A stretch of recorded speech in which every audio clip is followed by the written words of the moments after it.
శివుడి అంశతో పుట్టిన భక్తురాలి విగ్రహం ఇప్పటికీ శ్రీశైలంలో ఉంది. ఆ విశేషాలు ఇక్కడ చెప్పుకుందాం. పూర్వము ఒక రెడ్డి గారు బోల్డంత ఐశ్వర్యం ఉన్నా సంతానం లేదని చెప్పి చాలా బాధపడేవారు. అలా ఒక రోజున శివుడి దగ్గరికి వెళ్ళి తన మొర ఆలకించమని చెప్పి చాలా ప్రార్థనలు చేయగా శివుడు అనుగ్రహించి, నువ్వు బాధపడకు, నా అంశతో ఉన్న ఆడపిల్ల నీకు జన్మిస్తుంది అని చెప్పారు. అలా కొంతకాలానికి తనకి ఒక ఆడపిల్ల జన్మించింది. అప్పుడు ఆ రెడ్డి గారు మల్లమ్మ అని పేరు పెట్టుకుని చాలా గారాబంగా పెంచారు. తనకి యుక్త వయసు రాగానే ఒక రెడ్డి గారికి ఇచ్చి వివాహం కూడా చేశారు. వివాహమైన తర్వాత మల్లమ్మ అత్తారింటికి వెళ్ళిన దగ్గర నుంచి అత్తవారికి ఐశ్వర్యంతో తులితూగిపోయారు. ఆ ఊర్లో వాళ్ళందరూ మల్లమ్మని తెగ పొగుడుతూ ఉంటే అత్తగారికి ఆడబడుచుకి కంటికుట్టుగా ఉండేది. ఎలా అయినా సరే భార్యాభర్తల మధ్య గొడవ పెట్టాలని చెప్పి అత్తగారు ఆడబడుచు కలిసి ఒక పథకాన్ని వేశారు. ఆ పథకం ఏంటో నెక్స్ట్ షాట్లో చూద్దాం.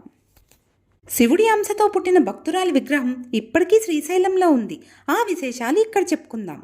పూర్వము ఒక రెడ్డి గారు బోల్డంత ఐశ్వర్యం ఉన్నా సంతానం లేదని చెప్పి చాలా బాధపడేవారు. అలా ఒక రోజున శివుడి దగ్గరికి వెళ్ళి తన మొర ఆలకించమని చెప్పి చాలా ప్రార్థనలు చేయగా శివుడు అనుగ్రహించి, నువ్వు బాధపడకు, నా అంశతో ఉన్న ఆడపిల్ల నీకు జన్మిస్తుంది అని చెప్పారు.